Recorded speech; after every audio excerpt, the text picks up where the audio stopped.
সুপ্রিয় দর্শক শ্রোতা, শুরু করতে যাচ্ছি আমাদের নিয়মিত অনুষ্ঠান টি টেবিল আলোচনা। শুরুতেই বলে নিচ্ছি আজকে 28শে এপ্রিল 2026 সাল, বাংলা 15ই বৈশাখ 1433 খ্রিস্টাব্দ, আরবি 11ই জিলকদ 1447 খ্রিস্টাব্দ। আজকে সূর্যোদয় হয়েছে 5টা 26 মিনিটে এবং সূর্য অস্ত যাবে 6টা 25 মিনিটে। আজকে হাওয়ায় তাপমাত্রা থাকবে 30 ডিগ্রি সেলসিয়াস। দর্শক মণ্ডলী, অনুষ্ঠানের শুরুতেই আমরা জেনে নেব কিছু টুকরো খবর। প্রধানমন্ত্রী দেশের মা বোনদের জন্য নতুন একটি কার্ড চালু করছেন, যার নাম এলপিজি কার্ড, এবং আগামী 24 ঘন্টায় দেশের 11টি জেলার উপর বয়ে যেতে পারে ভারী বৃষ্টিসহ বজ্রপাত। এবং ফরিদপুরে দাদি ফুফি সহ 3 জনকে হত্যাকারী প্রধান আসামি গ্রেপ্তার। এবং নেপালের নতুন সরকার ভারতীয় পণ্যের উপর 80% শুল্ক আরোপ করল। ঢাকায় নতুন হাই কমিশনার ত্রিবেদীর আগমন। দর্শক মণ্ডলী, এবার আমরা চলে যাব মূল আলোচনা পর্বে। বরাবরের মতোই আমাদের দুইজন অতিথি সুরু ভূঁইয়া এবং সরু বালি। প্রথমে আমি প্রশ্ন করব সরু ভূঁইয়ার কাছে। সুরু ভূঁইয়া, তুমি আমাকে শুনতে পাচ্ছ? টি টেবিল আলোচনায় তোমাকে স্বাগতম। আমরা দেখতে পাচ্ছি যে জাতীয় সংসদের সাবেক ছাত্রনেতারা যারা এবার সংসদে নির্বাচিত হয়ে গেছেন, তারা দেশের জনগণের দুর্দশার কথা না বলে জ্বালাময়ী বক্তব্য দিচ্ছে রাজাকারের বিরুদ্ধে বিভিন্ন প্রসঙ্গ টেনে। এটা কতটা যুক্তিযুক্ত? কারণ জাতীয় সংসদের প্রতি মিনিটে জনগণের সাধারণ ট্যাক্সের টাকা খরচ হচ্ছে 2,70,000 টাকা। সেখানে জনগণের দুর্দশার কথা না বলে তারা জ্বালাময়ী বক্তব্য দিচ্ছে। এটা কতটা যুক্তিযুক্ত বলে তুমি মনে করো?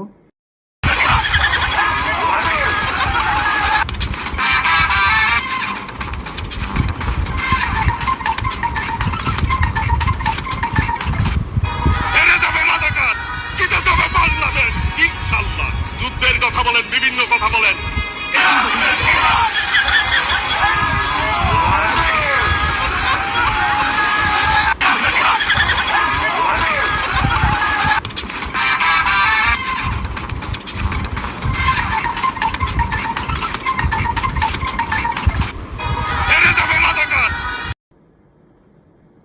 আপনি একটা গুরুত্বপূর্ণ বিষয় তুলেছেন।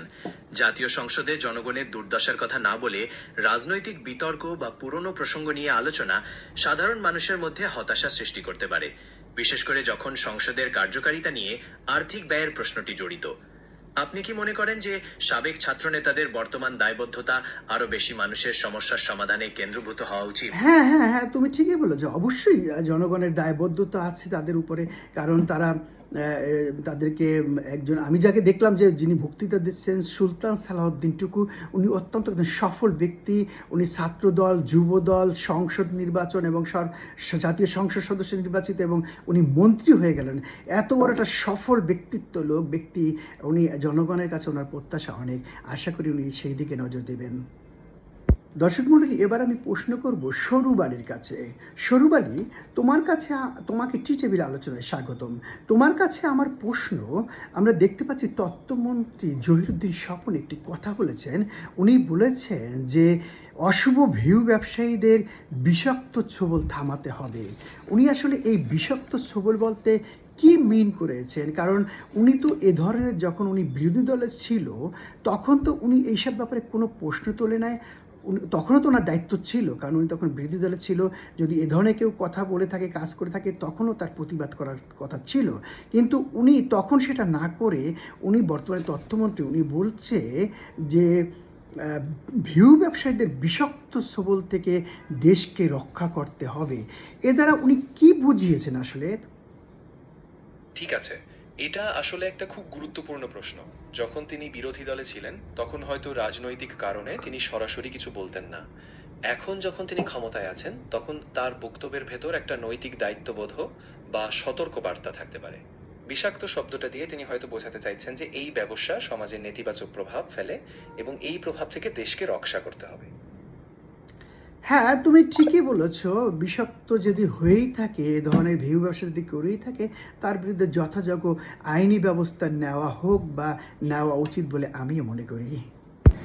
এবার আমি প্রশ্ন করব শুরু ভূঁইয়ার কাছে। শুরু ভূঁইয়া, তুমি কি আমাকে বলবে, আমরা দেখলাম একজন রাজনৈতিক কর্মী, সে বলছে যে আমার নেতার জন্য আমি জীবন দিয়ে দিতে পারি, অর্থাৎ দলের জন্য আমি জীবন দিতে পারি।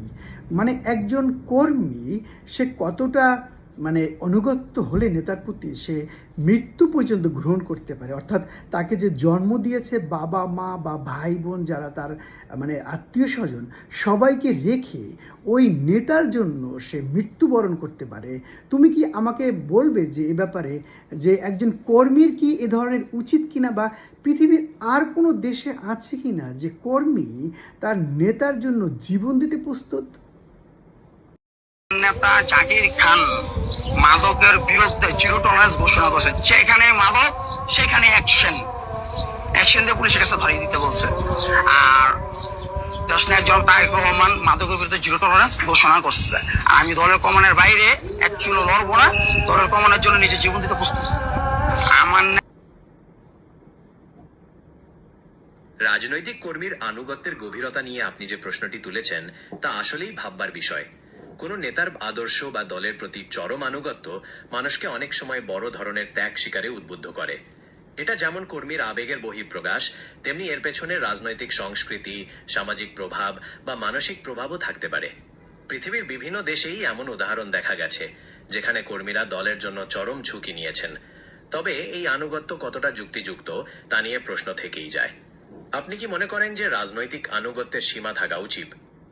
হ্যাঁ, আমি তো তাই মনে করি, কারণ এখানে এমন কিছু ঘটেনি বা এমন কিছু করা উচিত না যে একজন নেতার জন্য তার কর্মী জীবন দিতে প্রস্তুত। মানে এরকম তো কিছু হওয়ার কথা না। যাই হোক, আমরা চলে যাব পরবর্তী প্রশ্নে।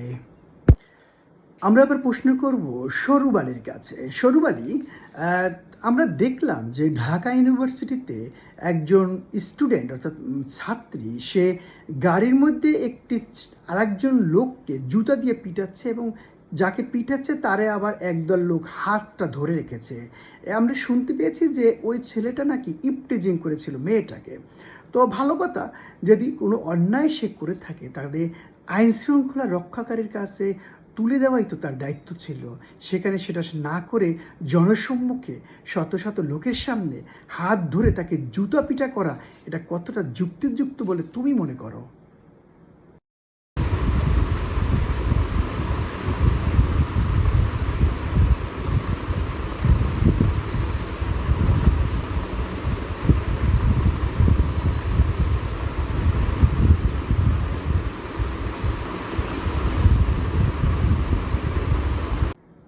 এটা আসলে খুবই জটিল আর বিপজ্জনক একটা ঘটনা।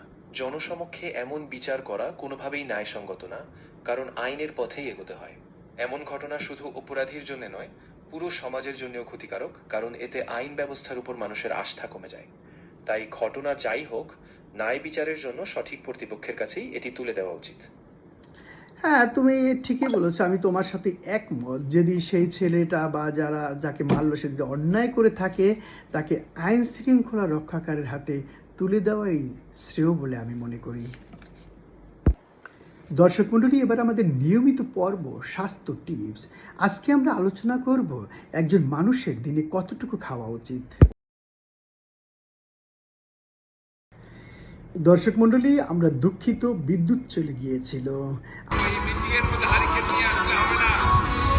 যখনই অন্ধকার আসবে, যখনই লোডশেডিং হবে, আপনারা মোমবাতি আর হারিকেন নিয়ে বের হবে। Idu za njim gledam i do kraja sveta, sudbina je moja. দর্শক মণ্ডলী, আমরা দুঃখিত, বিদ্যুৎ চলে গিয়েছিল। আমরা ফিরে যাব আবার আমাদের আলোচনা পর্বে স্বাস্থ্য টিপস। এ ব্যাপারে আমি প্রশ্ন করব সরুব আলীর কাছে।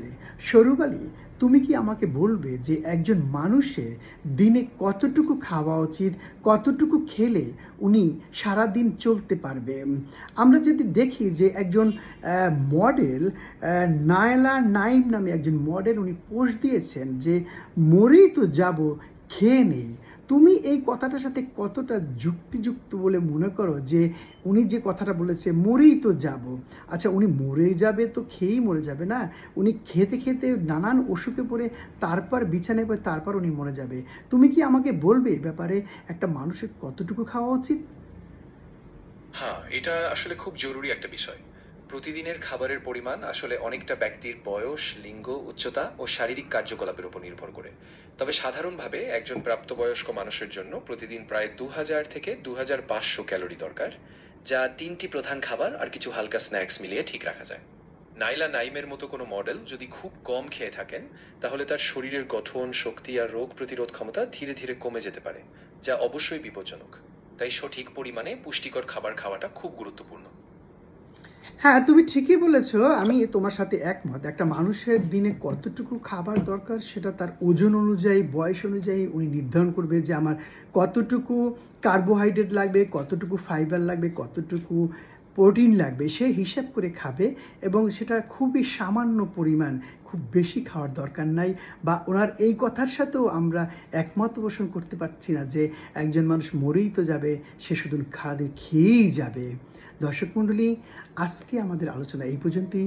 সবাই সুস্থ থাকুন, ভালো থাকুন, শুভকামনা।